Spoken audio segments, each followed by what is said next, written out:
we always hear about the 20 years that it takes someone to become a success story that seems to be an overnight success. And earlier on, you were saying that everybody always known you as the chief. Talk about your journey. I mean, so we're talking about 20 years. How long did it take you to actually get into the role of being chief? And then where are you right now as far as being post-chief? Yeah, so I had been at MARTA 19 years before I became chief. But I, worked my way up through the chain of command, right? So I didn't come in as the chief. I worked my way up from an officer, starting walking the beat, just like everybody else. And then I went to the next level, and then that next level. So, the hierarchy is a lot. So it's the chief, there's a corporal, a sergeant, a lieutenant, a captain, a major, an assistant chief, and then the chief. And so there's a lot of rings that you have to go through. Now, keep in mind, I didn't go in thinking that I was going to be the chief. And so every level, I was just trying to do the best job.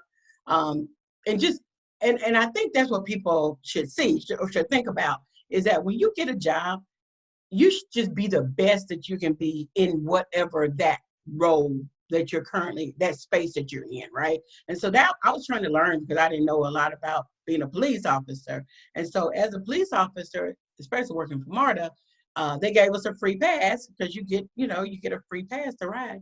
Mm-hmm. And I didn't really know a lot about MARTA, because I didn't know about the trains and that kind of thing, or the bus routes. But I wanted to be really the best officer that I could be, because I'm in this role, so I got to be the best officer. So on my off days, I would just come out and just ride the buses, and I would ride the train, and just familiarize myself with where I was going, and what happens on this route. All of the buses, I memorized all of the bus routes that came out of which stations.